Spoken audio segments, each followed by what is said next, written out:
General Hospital. A week of reckonings, ruses, and revelations. October 13 to 17. Port Charles spends the week learning that secrets do not so much explode as detonate in slow motion. Each hour pulls another thread. Identities wobble, loyalties are weighed against blood ties, and a bullet fired weeks ago draws new suspects into its orbit. The latest GH preview doesn't just tease twists. It lays out a chain reaction in which a single confession could upend a family, a single doubt could topple a resurrection, and a single arrest could place the wrong person in handcuffs for the right crime.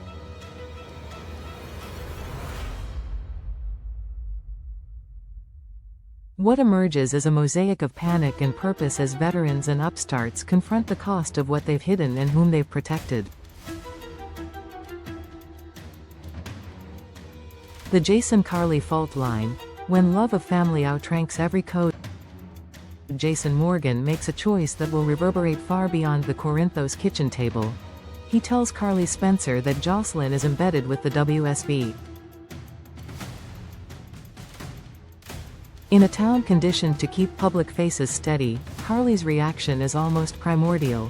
A flash of disbelief, then the slow burn of anger at everyone who knew before her and at herself for not seeing it sooner. Jason's decision is not merely about transparency, it is a recalibration of his own hierarchy of loyalties. The long shadow of Britt Westbourne still lingers in his choices, but this week, the center of gravity pulls him back to Carly and to the daughter he practically helped raise.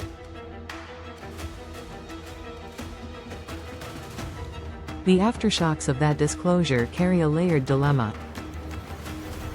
If Jocelyn has crossed the line from college student to covert operative, Carly must confront that her instincts to shield her daughter can't compete with an agency designed to operate in the dark.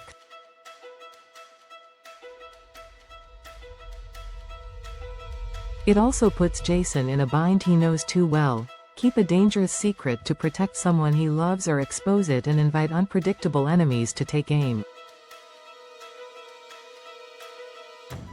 Either way, the truth has landed.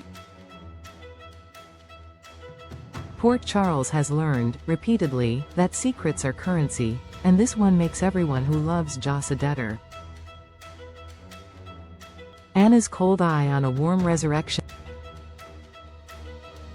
Elsewhere, Anna Devane sharpens her investigative scalpel on the mystery of Nathan West. A man allegedly swallowed by 7 years of oblivion shouldn't carry himself like someone who's only slept through a long weekend, and Anna refuses to accept surface explanations. Her skepticism is not cruelty but craft. She recognizes the micro-tells, the posture too sure, the reflexes too fast, the gaze too clear, and reads them like bullet casings at a crime scene. The Nathan question is more than a single man's origin story. It is a referendum on the city's magical realism, where death certificates read like temporary restraining orders and returns from the beyond arrive with suspiciously fresh passports.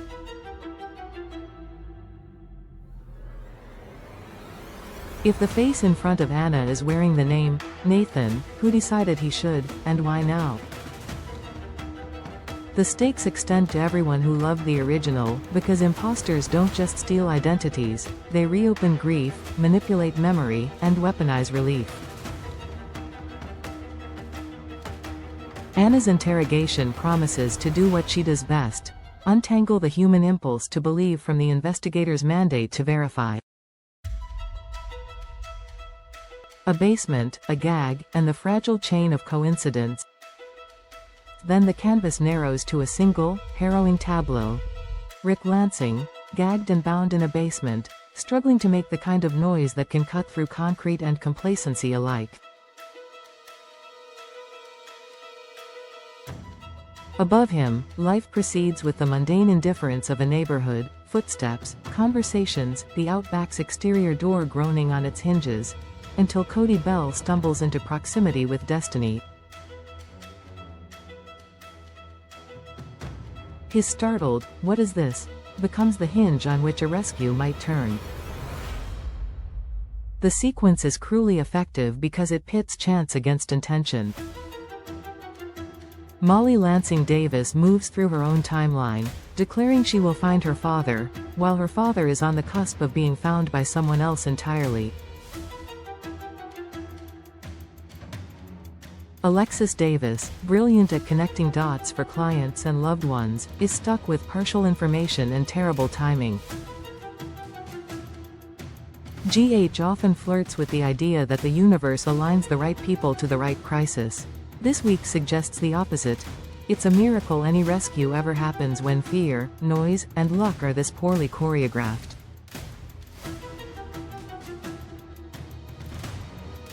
If Cody follows that curiosity to its logical end, he becomes a hero. If he shrugs and keeps walking, he becomes a footnote in a tragedy. Port Charles hangs on his next decision. Tears as tells. Jocelyn's private war goes public. The camera finds Jocelyn with tears cutting clean tracks down her face, the kind of grief that isn't theatrical but diagnostic. She has already done the math and realizes her sense of normal has been replaced with operational protocols.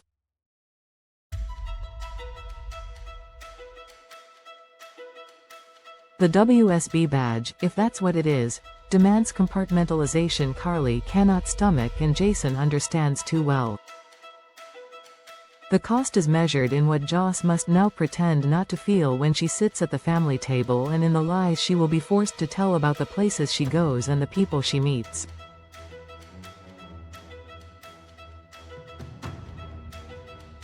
Jason's disclosure to Carly reinforces how perilous Joss's situation is, not just physically, but morally.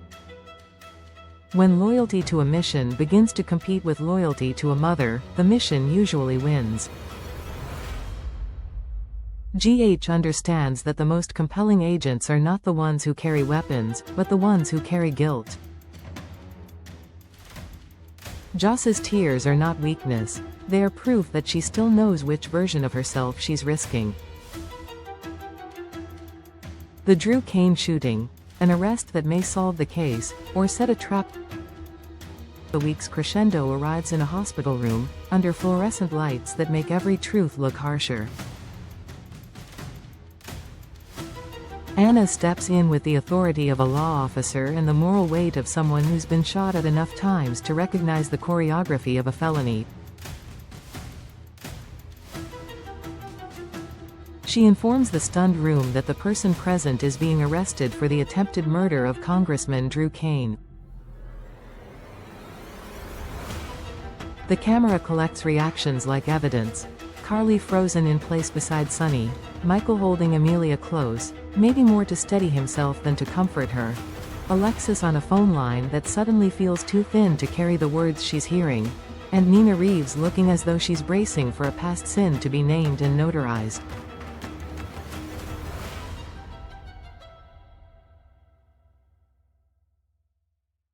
The woman in the background, perhaps a therapist presiding over a carefully scheduled visitation, becomes a witness in an instant. If Anna's timing interrupts Willow Tate's first hour-long visit, the cruelty of process will be impossible to ignore. A mother fighting for sanctioned time with her child yanked into handcuffs while the ink on visitation paperwork is still drying.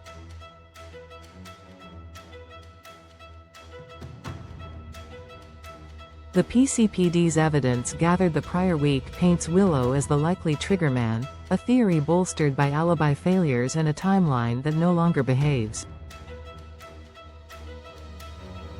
But GH is a town where appearance often masquerades as conclusion. An arrest is not a verdict, it is a test of who breaks first. The Willow theory and the Michael problem. If Willow is indeed the target of Anna's warrant, then Drew's whispered threat to frame Michael becomes a loaded subplot. Michael has been painted as unflappable in the face of the shooting, and that calm begins to look less like poise and more like strategy. Drew's vow, reckless, protective, or both, puts a bullseye on the son Carly most wants to save and weapon eases the very family dynamics Jason is trying to shield by telling the truth about Joss.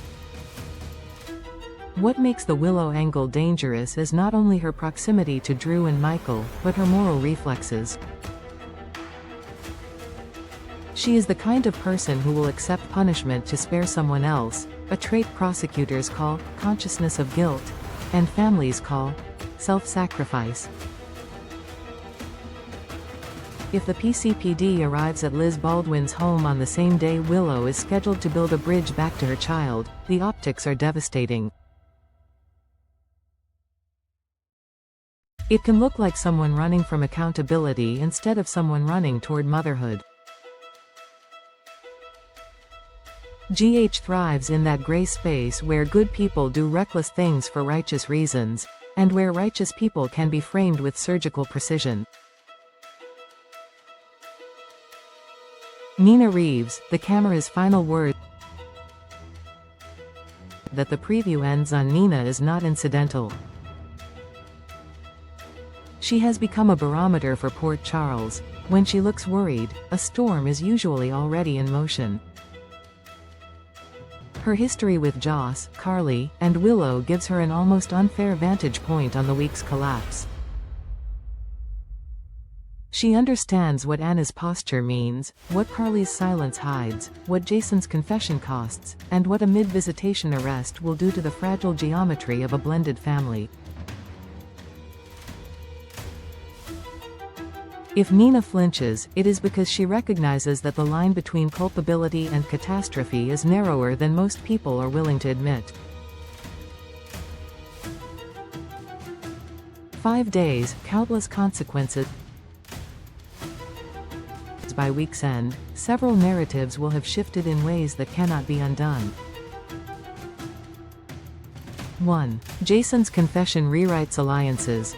Telling Carly about Joss's covert status returns him to his oldest role, guardian of the Spencer Corinthos circle, while complicating any future with Britt. 1. The message is clear: when the house is on fire, Jason carries his people first. 2. Anna's instinct sets a standard. Her refusal to baptize a miracle return without proof may save Port Charles from a long con.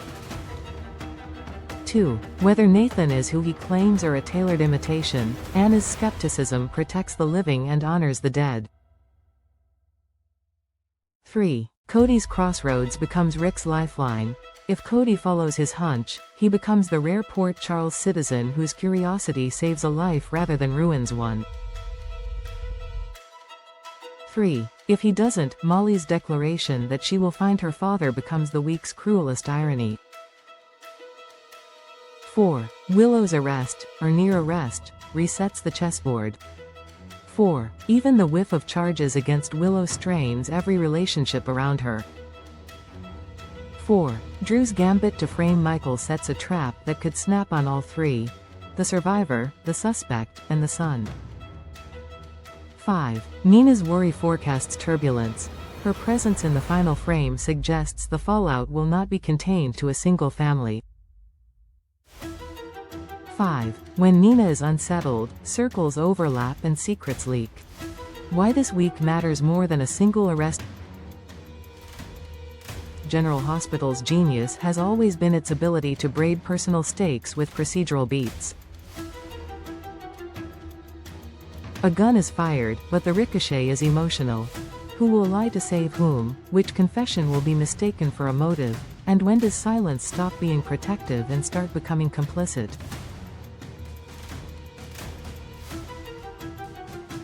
The October 13-17 slate pushes characters to the edge of those questions. If Willow is marched out in cuffs, the moral calculus of Port Charles will be publicly argued. Do ends justify means if the end is keeping a child safe?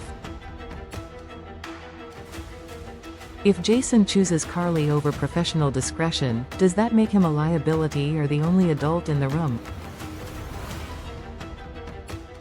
If Anna is wrong about Nathan, she risks re-traumatizing a community. If she is right, she spares them a deeper wound later. And And if Drew is ruthless enough to dangle Michael over a legal cliff to control the narrative, then the city must ask whether its heroes have started borrowing tactics from its villains.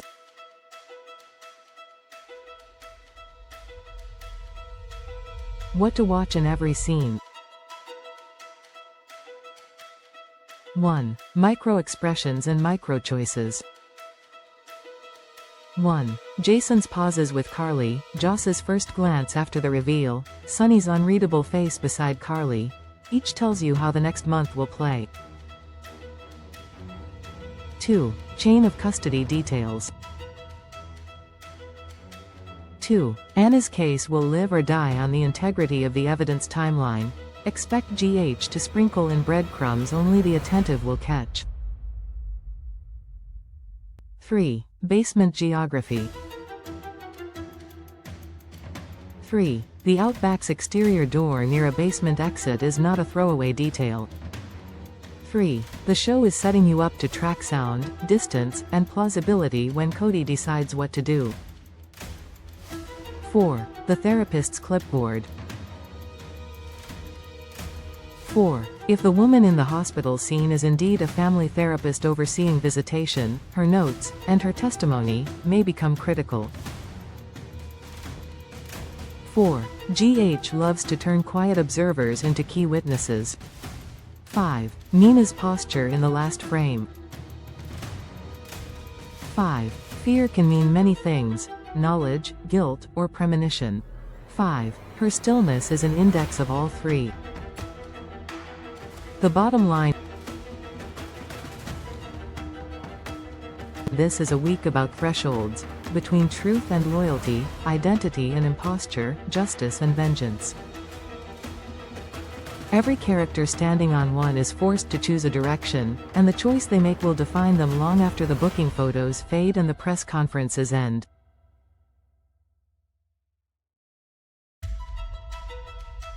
Whether Anna cuffs the right culprit or simply the nearest one, whether Jason's truth saves Joss or paints a target on her, whether Cody becomes a rescuer or a bystander, General Hospital arranges these decisions like dominoes and dares us to watch them fall.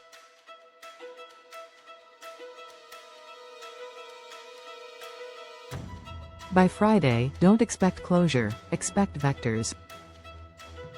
The storylines that begin here will feed November's fires, and the questions you ask today: who is Nathan, truly? Can Joss be both daughter and agent?